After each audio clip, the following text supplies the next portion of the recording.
We are Arsenal. Wembley bound. We love Arsenal. Oh yes. We are Arsenal. No mercy. We're Arsenal forever. We are Arsenal. Road to Wembley. We love Arsenal. Oh yes. We are Arsenal. Can't stop us. We're Arsenal forever. ሰላም እንደምናላችሁልን ክብራውና መድፈኞች ቤተሰቦች አርሰናል ኢንፎ ወደ እናንተ መድረሱን ጀምሯል። በፕሪማች ሪቪው ወይም ደግሞ በቅድመ ጨዋታ ቅኝት ነው የተገናኘ ነው። ስለምታደምጡን ቆይታችሁን ከኛ ጋር ስለምታደርጉ ክለብ እናመሰግናለን። በእንግሊዝ ፕሪሚየር ሊግ የ16ኛ ሳምንት መርሃ ግብር በኤምሬትስ አርሰናል ወልቭስን ያስተናግዳል። የሊጉ መሪ አርሰናል ከሊጉ 20ኛ ከሚገኘው ወልቭስ ጋር ይገናኛሉ። ስለ ጨዋታው ብዙ ነገሮች እናነሳለን። ከሻምፒዮንስ ሊግ የክለብ ብሩጅ ድል እንዲሁም ደግሞ ከፕሪሚየር ሊግ ከቪላ ሽንፈት ማግስት ወይም በኋላ የሚከናወን ቅዳሜ ምሽት 5 ሰዓት ወይም የቅዳሜ የመጨረሻ ጨዋታ ሆኖ የሚከናወን ጨዋታ ነው። ስለ ጨዋታው እንዳልኳችሁ ብዙ ነገር እናነሳለን። ከቦተም ሳይድ ጋር ወይም ደግሞ ከሊጉ ግርጌ ጋር ካለ ቡድን ጋር መጫወት ምን አይነት መልክ አለ፣ በታሪክ ውስጥ ደግሞ ከሊጉ ግርጌ ጋር የሚጫወቱ ቡድኖች ምን አይነት ውጤት አግኝተዋል፣ መሪዎቹ ከግርጌዎች ጋር ሲጫወቱ ምን አይነት ውጤት ተስተናግዶ ያውቃል። እነዚህን ጉዳዮች ለመዳሰስ እሞክራለሁ በሚኖረኝ ቆይታ ማለት ነው። በጨዋታው ውስጥ ሮብ ኤድዋርድ ምን አይነት አጨዋወትስ ሊመለከት ወይም ደግሞ ሊያሰልፍ ይችላል ከአርሰናል ጋር የወልብሱ አሰልጣኝ በምን አይነት ጨዋታ አርሰናል ሊገጥም ይችላል፣ እሱንም በጥቂቱ ለመቃኘት እንሞክራለን። ብቻ አብራችሁን ቆዩ። ሰብስክራይብ ሳታረጉ የምታደምጡ ጥቂት አድማጮቻችን አላችሁ። ፕሊዝ ሰብስክራይብ አድርጋችሁ አድምጡን። እንዲሁም ደግሞ ቪዲዮን ገና ስትጀምሩ ሁላችሁ ይሄ ድምጽ እየተሰማችሁ ያላችሁ ላይክ አድርጋችሁ ጀምሩ። እሱ እኛ ብዙ ቦታ እንድንደርስ ያስችለናል። ሁሉንም ስለምታደርጉ ከልብ እናመሰግናለን። ደግሞ ፕሪማች ሪቪው አይደለም የቅድመ ጨዋታ ቅኝት። ስለዚህ ግምቶቻችሁን አስቀምጡልን። አርሰናል ከወልቭስ ስንት ለስንት ይጠናቀቃል? ግምቶቻችሁን አስፍሩልን። አብራችሁን ቆዩ። የምትገኙት በተወዳጁ አርሰናል ኢንፎ ገጽ ላይ ነው።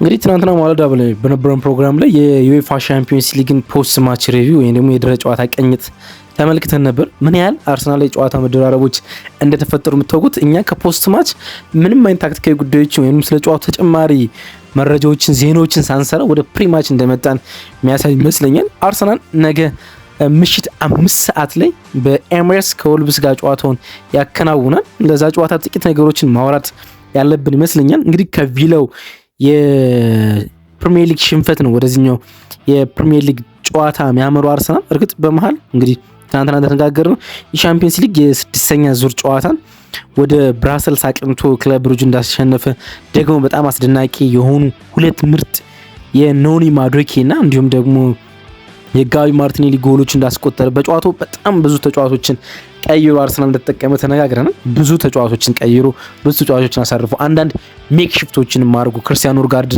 ከአማካኝ ወደ ሴንተር ባክ ወደ ኋላ መልሶ የሜክ ሽፍት ለውጥም አከናውኖ ነው ክለብ ብሩጅን ማሸነፍ የቻሉ። እርግጥ ክለብ ብሩጅ በአርሰናል በዚህ ውድድር ዓመት ከተሞከሩበት ብዙ ኦን ታርጌቶች ውስጥ ብዙ ሙከራውን የሞከረው ቡድኑ 7 ኦን ታርጌት ሞክሮ ስለነበረ ማለት ነው። ግን ከዛ ጨዋታ እንመለሳለን። ግን ከዛኛው ከብሩጁ ጨዋታ በላይ የቪላ ጨዋታ አለ አይደለ?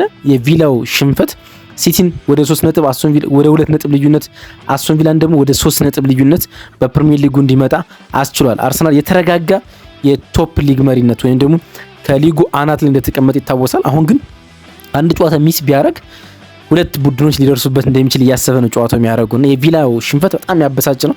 ሚኬል አርቴታ ቃል በቃል ነው የተናገረ። ምን ያህል ከረጅም ከ18 ጨዋታ በኋላ ከ3 ወራት በኋላ የመጣ ሽንፈት ቢሆንም ምን አይነት ሽንፈቱን ለመቀበል በጣም ደባሪ እንደነበረ ሲገልጽ ነበር። ግን ምላሽ መሰጠት አለበት ለዛ ጨዋታ። ምክንያቱም ሲቲም ሆነ ቪላ ጨዋታቸውን የሚያከናውኑት እሁድ ነው። ስለዚህ የ5 ነጥብ ልዩነት የ6 ነጥብ ልዩነት አርጎት ወነሱ ላይ ጫናውን አርጎ አርሰናል ማረፍ ያለበት ይመስለኛል የቅዳሜውን ጨዋታ ማለት። ለዛ በጣም ወሳኝ ጨዋታ ይሆናል የወልቭሱ ማለት ነው። አንዱ በጣም መልካሙ ጉዳይ ይሄ ጨዋታ የሚከናወነው ከወልቭስ ጋር ነው። በዚህ ውድድር ዓመት ምንም አይነት ድል ከሌለው ወልቭስ ጋር ነው ይሄኛው ጨዋታ የሚከናወነው ማለት ነው። እንግዲህ የቪላው ሽንፈት ድብልቅልቅ ያለ ስሜት ነበረው። ስለ ታክቲክ የሆነ ነገር ስናወራ ጋፕ ሲኖረን እናወራዋለን። የቪላው የሰንደርላንዱ ጨዋታ የቼልሲ ጨዋታ አንድ የሚነግሩን ነገሮች አሉ። ሶስቱም ጨዋታዎች አንድ አርሰናል ወደ ኪዮስ እና ወደ ሽግግር ጨዋታ እንዲያመራ አስገድዶታል። አርሰናል ፍጹም የኮንትሮል ቡድን ሆኗል ዘንድሮ እና ኪዮስ ያላቸውን ጌሞች ይሄ ድብልቅልቅ የሚሉ ጌሞችን ቶሎ ሽግግር የሚኖርባቸው ጨዋታዎችን በተለይ ደግሞ ፈጣን ሽግግር ከኢነርጂ ጋር የሚኖራቸውን ጨዋታዎች እንዴት መቆጣጠር እንዳለበት የሚያስተምሩት አይነት ጨዋታዎች ናቸው። በተለይ ደግሞ ከእጁ የጌም ኮንትሮሉ የሚካኤል አርቴታ ጌም ኮንትሮል ከእጁ ሲወጣ ምን አይነት ስሜት ምን አይነት ሪያክት ማድረግ አለበት የሚለውን ቡድኑ የሚያስተምር ይመስለኛል ይሄኛው ጨዋታ ማለት ነው። ግን ክራይሲስ አይደለም። ምክንያቱም ክራይሲስ የምንለው 2-3 ጨዋታ ስትሸነፍ ነው። አርሰናል እንደዚህ አይነት ክራይሲስ የለበትም። ወደ አዌሮ ቻምፒየንስ ሊግ አሸንፏል። ደግሞ በፕሪሚየር ሊግ ይሄኛውን የወልቭስ ጨዋታ ያሸንፋል ተብሎ ይጠበቃል። ስለዚህ ክራይሲስ የመሆን እድሉ በጣም ሰፊ ነው። ስለ ወልቭስ ጥቂት ነገር እናውራና ወደ አርሰናል እንመጣለን። እንግዲህ ወልቭሶች በዚህ ውድድር ዓመት ባለፈው ውድድር ዓመቱን ላለመውረድ በጣም ሲታገሉ ነበረ። ወደ ማንቸስተር ዩናይትድ ያቀኑ ማቲያስ ኩኛ ነው ኢንዲቪጁዋል ብሪሊያንስ ነው ቡድኑ ያተረፈው ማለት ይቻላል። ከዛ በኋላ በዚህ ውድድር ዓመት ቪቶ ፔሬራን አስተናብተው ቪቶ ፔሬራ ባለፈው ውድድር ዓመት ከሲዝኑ አጋማሽ በኋላ ነበር የመጣ ቡድኑን ያተረፈው እሱ ነው። ዘንድሮ ደግሞ ወደ ምስቅልቅሉ ቡድኑን ከከተተው በኋላ ሮብ ኤድዋርድን ቀጠሩ። ሮብ ኤድዋርድ የቀድሞ የሉተን ታውን አሰልጣኝ ነው። እንግዲህ አርሰናል ለመጨረሻ ጊዜ ከ2 በላይ ጎሎች የተቆጠረበት በሉተን ታውን ነው። 4-3 የተጠናቀቀውን ጨዋታ ታስታውሳላችሁ ብዬ አስባለሁ። አርሰናል በመጨረሻ ደቂቃ ጎል የተቆጠረበት ማለት ነውና አርሰናል 3 ጎል ያስቆጠረው የመጨረሻው ቡድን ሉተን ነው። አሁን ሉተን በሊግ 1 ጃክ ዊልሼር ያሰለጠነው ነው የሚገኘው። የአርሰናሉ መድፈኛ ማለት ጃክ ዊልሼር ያሰለጠነው የሚገኘው የሉተን አሰልጣኝ ነበር ሮብ ኤድዋርድ። ሮብ ኤድዋርድ እንግዲህ ወደ ሊጉ ከመጣ በኋላ ወልቭስን ከያዘ ምንም አይነት ድል ማድረግ አልቻለም።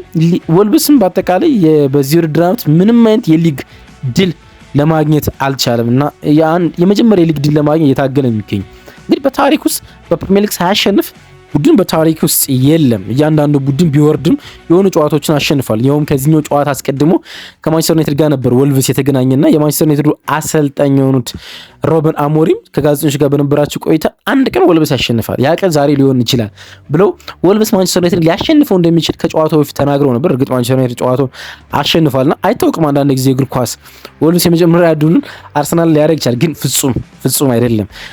ኦፕታይን ጨዋታ ወልቭስ የማሸነፍ ዕድሉ 5% ነው ያለ 85% ለአርሰናል ነው የሰጥ። ያን ያህል ሰፊ ልዩነት ነው ያለ። እንግዲህ በ8 ነጥብ ይርቃሉ 19ኛ ደረጃ ከሚገኙ በርንሌ። ለመትረፍ ደግሞ ወይንም ከወራጅ ቀጠና ስጋት ሴፍ ለመሆን ደግሞ 13 ነጥቦችን ያህል ይርቃሉ። ስለዚህ የመትረፍ ዕድል በዚህኛው ውድድር ዘመን ያላቸው በፍጹም አይመስልም። ለዛ ነው ኦፕታ ወልቭስ የመትረፍ ዕድሉ 99.2% የመውረድ ዕድል አለው። የመትረፍ ዕድሉ 0.8 ነው የሚለው 0.8 ነው የመትረፍ ዕድሉ። 99% ወልቭስ የመውረድ ዕድል አለው ይለናል። ሰኞ ዕለት በዩናይትድ 4-1 ተሸንፈዋል። 24-1 መሸነፋቸው ብቻ ሳይሆን በደካማ በምንለው ዩናይትድ 27 ሹቶች ተደርጎባቸዋል፣ ወይም ደግሞ 27 የጎል ሙከራዎች ተደርጎባቸዋል። አሁን 16ኛ ሳምንት ነው እንግዲህ ይሄኛው ጨዋታ 15 ጨዋታ ማሸነፍ አልቻሉ። ከዚህ በፊት ከነሱ የባሰ የሊግ ጅማሩ ያደረጉ 2 ቡድኖች አሉ። ኪፒአር 2012-13 ሲዝን የመጀመሪያ 16 ጨዋታዎች ላይ ማሸነፍ አልቻለም ነበር። ወልቭስ አሁን በአርሰናል ሲሸነፍ ተመሳሳይ ይሆናል ማለት ነው። ሺፊልድ ዩናይትድ ደግሞ በቅርቡ እንደምናስታውሰው 2020-21 የመጀመሪያ 17 የሊግ ጨዋታዎችን ሳያሸንፍ ተጉዞ ነበረ። አሁን ደግሞ ወልቭስ 15 ጨዋታዎች ደርሷል። ከአርሰናል ጋር 16ኛው ጨዋታ ያደርጋል። 15 ጌም 2 ነጥብ ብቻ ነው እንግዲህ የሰበሰበ። ይሄ ደግሞ ከሺፊልድ ጋር ያመሳሰዋል። ከ2020-21 ሺፊልድ ጋር ያመሳሰዋል። ሺፊልድም በ15 ሳምንት 2 ነጥብ ብቻ ነው የነበረው። ሼፊልድ 17 ሳምንትም ሳያሸንፍ ነው የተጓዘ፣ ግን 2 ነጥብ ሁለቱም ቡድኖች ያሏቸው ማለት ነው።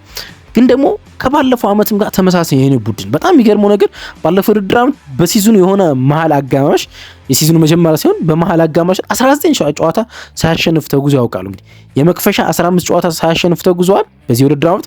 ባለፈው ውድድር ዓመትም በሲዝኑ መሀል ላይ 19 ጨዋታዎችን ሳያሸንፉ ተጉዟል። 8 ተከታታይ ሽንፈት አስተናግደው ያውቃሉ ባለፈው ውድድር ዓመት ማለት እና በጣም የሚገርም ነገር ከወልቭስ ጋር የሚያያዝ ታሪክ እንደዚህ አይነት ያለማሸነፍ ጉዞ ያለው ቡድን ራሱ ወልቭስ መሆኑ ነው። 1984 እና 85 ሲዝን እንዲሁም 1981 እና 82 ሲዝን እንዲህ አይነት ነገር አጋጥሞት ያውቃል። 19 ጨዋታዎች 15 ጨዋታዎችን ሳያሸንፍ መጓዝ ወልቭስን አጋጥሞት ያውቃልና ያን ያህል በጣም ደካማ ነው። ግን ደግሞ አንዳንድ ነገሮች ላይ መልካሞች ናቸው። ለምሳሌ ወልቭስ በኦፕታ ሲሙሌሽን የደረጃ ሰንጠረዥ መገኘት የነበረበት 18ኛው 20ኛ ሳይሆን ምክንያቱም ካስቆጠራቸው 8 ጎሎች 8 ጎል ብቻ ያስቆጠረ 13 ጎል ማስቆጠር ነበር ከኤክስፔክቴድ ጎልስ አንጻር ማለት ነው። ወይ ያስገባ የሚገባው የጎል መጠን 13 ነው። ስለዚህ እነዚያ 13 ጎሎች ቢያስቆጥር ወልቭስ ይኖሮ የነበረው 2 ነጥብ ሳይሆን 15 ነጥብ ነው ይለናል ኦፕታ ማለት ነው። 15 ነጥብ ቢኖረው ደግሞ 18ኛ ደረጃ ላይ ይገኛል። ሊቆጠርበት የሚገባው የጎል መጠን ከኤክስጂ አንጻር 23.5 ነው።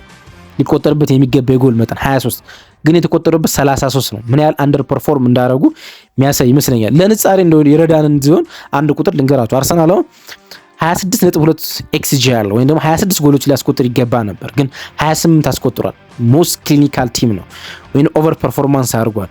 ከፈጠራቸው የጎል ዕድሎች ጥራት አንጻር 26 ጎል ሊያስቆጥር ተገብቶ 28 ስላስቆጠረ ማለት ነው። ስለ አርሰናል ጥቂት ነገር ለመነጋገር እንግዲህ ይሄኛው ጨዋታ ወሳኝ ነው ተባብለናል። በኤምሬትስ አርሰናል በዚህ ውድድር ዓመት በጣም አስደናቂ ነው። ብዙ ክሊንሺት ያሸንፍ ያደርጋል። አንድ አቻ ብቻ ነው በኤምሬትስ ያለው።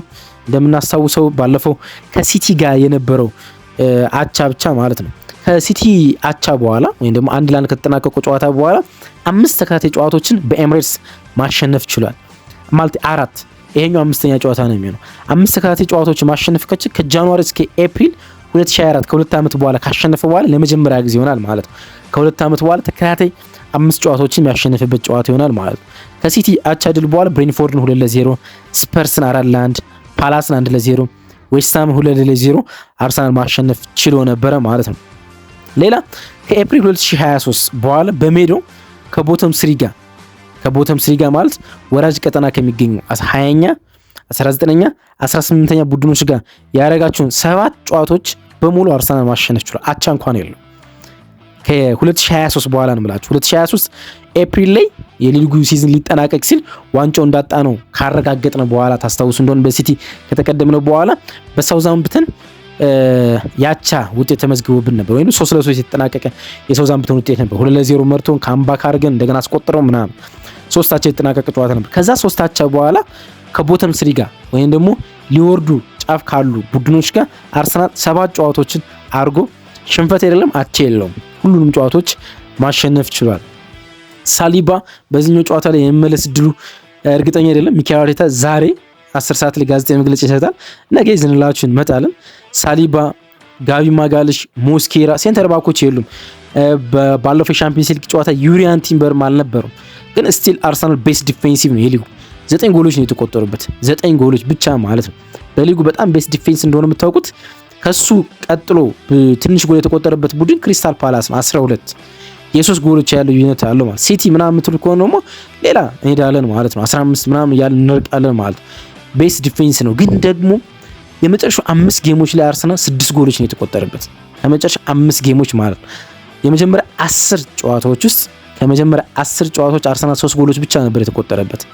ከመጨረሻ 5 ጨዋታዎች 6 ተቆጥሮበታልና የሴንተር ባኮቹ አለመኖር በተለይ ደግሞ የማጋለሽ የሳሊባ ጥምረት መጓደል ጎሎች እንዲቆጠርብና የተከላካይ ስፍራው ጥምረቱ እንዲናጋ የሆነና ስቴቢሊቲው ለአማካኝ ስፍራው የሚሰጠው ጋራንት ይሄ ብርታት ሁሉ እንዳጣና ተረጋግቶ ቡድኑ እንዳይጫወት እንዳስቻለው። ምክንያቱም ተጫዋቾቹ የጥራት መውረድ ብቻ ሲሆን ፒየር ኢንካፒዮን ጥሩ ለመጫወት የሞከረ ነው፣ ግን አንድ ጊዜም ከተመሳሳይ ጥምረት ጋር አልተጫወተም። ከሞስኬራ አንድ ጨዋታ አደረገ፣ ከዩሪያን ቲምበር ጋር ሌላ ጨዋታ አደረገ፣ አንድ ጨዋታ ከሳሊባ ጋር አድርጓል። ባለፈው ከሻምፒዮንስ ሊግ ደግሞ ከክርስቲያኖ ጋር አደረገ። የተለያየ ጥምረት ነው። እሱ ደግሞ ብዙ ነገር እንደሚረብሽ ይታወቃል። እንግዲህ አርሰናል ሊቆጠርበት የሚገባው የኤክስጂ መጠን 9.5 ነው። የተቆጠረበት 9 ነው። ተመሳሳይ ይመስላል ስንመለከተው ማለት ነው። አርሰናል እንግዲህ ዘንድሮ ቀድሞ ካስቆጠራቸው 17 ጎሎች ወይም ደግሞ ተቃራኒ ቡድን ከማስቆጠሩ በፊት ካስቆጠራቸው 17 ጎሎች የመጀመሪያው ሁለተኛው ጎል በተከታታይ ካስቆጠረም ቀድሞ ያስቆጠረ ነው የሚባለው። ካስቆጠራቸው 17 ጎሎች 12ቱ ከሴት ፒስ ናቸው። 8ቱ ከኮርና፣ 2ቱ ከፔናልቲ፣ 2ቱ ደግሞ ከቅጣት ምት የተሻገሩ ናቸው። 12ቱ ማለት ነው። በጣም የሚገርሙ አርሰናል ሴት ፒስ ለመጨረሻ ጊዜ ካስቆጠረ በጣም ሰነባበት። ኖቬምበር ላይ ከበርንሌ ጋር ቪክተር ኬሪሽ በግንባሩ ያስቆጠሩ ጎል የመጨረሻው አርሰናል የሴት ፒስ ጎል ነው። ከዛ በኋላ ያስቆጠራቸው 11 ጎሎች በሙሉ ኦፕን ፕሌይ ናቸው። ፍጹም ቅጣት ምት እንኳን አላስቆጠርም። ከኦፕን ፕሌይ የተገኙ ከክፍት ጨዋታ የተገኙ ጎሎች ናቸው። ግን በዚህኛው ጨዋታ በጣም ወሳኝ መሳሪያ ነው ሴት ፒስ። ምክንያቱም ወልብስ በጣም ደካማ ቡድን ስለሆነ ወደ ኤምሬትስ ሲመጣ ሙሉ በሙሉ በሚባል ደረጃ ለመከላከል ስለሚመጣ ምክንያቱም ምንም አይነት የማጥቃት ኢነርጂ አይኖረውም። እንደ ማንቸስተር ዩናይትድ በሃይ ብሎክ አርሰናል ለመከላከል የሚሞክር ከሆነ በሃይ ፕሬሲንግ ይጫወታሉ ብሎ የሚሞክር ከሆነ አርሰናል ከ5 ጎሎች በላይ ወልብስ ላይ ሊያስቆጥር ይችላል። ግን ሮብ ኤድዋርድ ይሄን የሚሞክር አይመስለኝም። በሎ ብሎክ በጣም በሎ ብሎክ በ5 እና በ6 የተከላካይ የመከላከል ባህሪ ባላቸው ተጫዋቾች የመጫወት እድሉ በጣም ብዙ ናቸው። ኖኒ ማዱኬ ስለ ኖኒ ጥቂት ማውራት ያለብን መስሎ ስለተሰማኝ ነው። ኖኒ ማዱኬ እንግዲህ በሻምፒዮንስ ሊግ የክለብ ብሩጅ ጨዋታ ላይ 2 ጎሎች እንዳስቆጠረ ይታወቃል። ሙኒክ ላይ 1 ጎል አስቆጥሯል። በታሪክ የመጀመሪያው አርሰናል ተጫዋች ነው የመጀመሪያ 3 ጎሎችን በሻምፒዮንስ ሊግ ያስቆጠረ ማለት ነው። የፕሪሚየር ሊግ፣ የካራባኦ ካፕ ወይ የኤፍኤ ካፕ ወይ ሌላ ጎሎችን ሳያስቆጥር 3 የመጀመሪያ ጎሎችን ሻምፒዮንስ ሊግ ላይ ያስቆጠረ በታሪክ የመጀመሪያው የአርሰናል ተጫዋች ያደርገዋል። ከወልቭስ ጋር በጣም ጥሩ ሪከርድ አለው። በ2 ጨዋታ እና ቋሚ ሆኖ በተሰለፈባቸው 2 ጨዋታዎች የቼልሲ ተጫዋች በነበረበት ወቅት ማለት ነው 4 ጎሎችን አስቆጥሯል። ባለፈው አመት ደግሞ በሞሊኒክስ ታስታውሱ እንደሆነ ሃትሪክስ መስራት ችሏል ወልቭስ ላይ ሃትሪክ ማለት ነው። ስለዚህ በዚህኛው ጨዋታ ሚኬል አርቴታ የቋሚ አሰላለፍ እድል ሊሰጠው ይችላል። የቡካዮ ሳካ ተጠባባቂ ማድረግ ከማሳረፍ በላይ ግን በሻምፒዮንስ ሊግ ኖኒ ማዱኬ ላሳየው ፐርፎርማንስ እንደ ሪዋርድ በዚህኛው ጨዋታ ላይ ኖኒ ማዱኬ በቋሚ አሰላለፍ ቢገባ ብዙ የሚገርም አይመስልኝም። እንግዲህ ተምኔላችን ላይ ተመልክታችሁ ከሆነ ቶፕ ሳይድ ቨርሰስ ቦተም ሳይድ ብለን ጽፈናል። የሊጉ መሪ ከሊጉ ግርጌ ላይ ከሚገኘው ቡድን ጋር ማለት ነው። በፕሪሚየር ሊግ ውስጥ በቅርብ ዓመታት ውስጥ 42 ጨዋታዎች የሊጉ መሪና ግርጌ ያሉ ቡድኖች ተገናኝተው ያውቃሉ። 42 ጨዋታዎች ላይ ማለት ነው። ከ42ቱ 30ውን የሊጉ መሪ ነው ማሸነፍ የቻለ ማለት ነው። ይሄኛው 42ኛ ጨዋታ ነው። እርግጥ 41 ጊዜ የተገናኙት 30ውን የሊጉ መሪን አሸነፈ። 7 ጊዜ አቻ ወጥቷል። 4 ጊዜ ቦተም ላይ ያለው ግርጌ ላይ ያለው ቡድን አሸንፏል። በጣም የገረመኝ ቁጥር ከ4ቱ 2ቱ ግን ድሎቹ የወልቭስ ናቸው። ወልቭስ የሊጉ መጨረሻ ሆኖ አሸንፎ ያውቃል። 2 ጊዜ የሚያሸንፈው ማንም ቢሆን ጥሩ ማንቸስተር ዩናይትድ ጃንዋሪ 2004 ሊጉን እየመራ ወልቭስ 20ኛ ሆኖ ወልቭስ አሸንፏል። እንዲሁም ደግሞ ፌብሩዋሪ 2011 በሞሊኒክስ ሊጉን ማንቸስተር ዩናይትድ እየመራ ወልቭስ 20ኛ ሆኖ ወልቭስ አሸንፎ ያውቃል። ከዛ ውጭ ግን ባልኳችሁ 30 አጋጣሚዎች የሊጉ መሪ ቡድን አሸንፏል። የእርስ በርስ ግንኙነታቸውን በጥቂቱ እንመልከት። እንግዲህ አርሰናል ያለፉትን 35 ከወልቭስ ጋር ያደረጋቸውን ግንኙነቶች ጎል ማስቆጠር ችሏል። በሁሉም ውድድር ጎል ማስቆጠር ችሏል ከወልቭስ ጋር ማለት በ35 ጨዋታዎች ማለት። ለመጨረሻ ጊዜ አርሰናል ከወልቭስ ላይ ጎል ያላስቆጠረው ፌብሩዋሪ 1979 ደግሞ አሉ ፌብሩዋሪ 1979 በሜዳችን ወልቭስ 1-0 ሲያሸንፈን ጎል ያላስቆጠር ነው።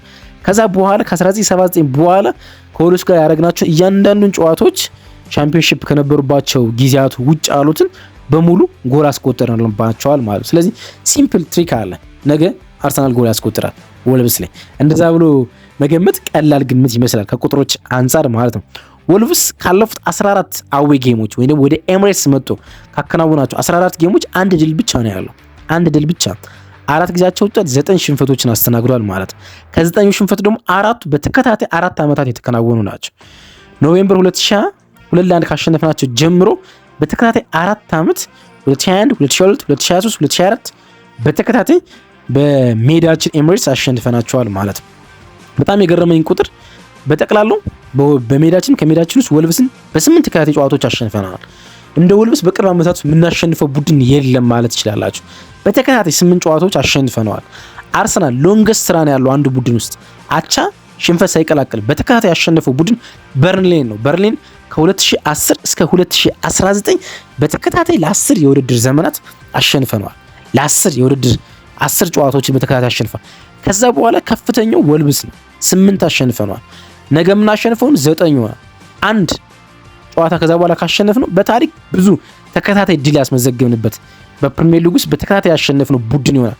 ካላቻ ካለ ሽንፈት በተከታታይ ያሸነፍነው ቡድን ወልቭስ ይሆናል ማለት ነው። ያን ያህል ወልቭስ ላይ አርሰናል ፍጹም ዶሚናንት እንደሆነ መናገር ይቻላል። እንግዲህ ቅድም እንዳልኳቸው ኦፕቴን ጨዋታ የማሸነፍ ግምት በርቀት ለአርሰናል ነው የተሰጠ 85.4% ሰጥቷል። አቻው የመጠናቀቅ ዕድሉ ደግሞ 9.3% ነው። 5.3% ደግሞ ወልቭስ ይሄን ጨዋታ የማሸነፍ እድል አለው ማለት ነው። ኦፕታን ገምቷል። ሚኬል አርቴታ ዛሬ የሚሰጠውን ጋዜጣዊ መግለጫ መጠበቅ ያለብን ይመስለኛል። በአርሰናል በዚህኛው ጨዋታ ሊጠቀምበት የሚችለውን ላይንአፕ ለመገመት ማለት ነው።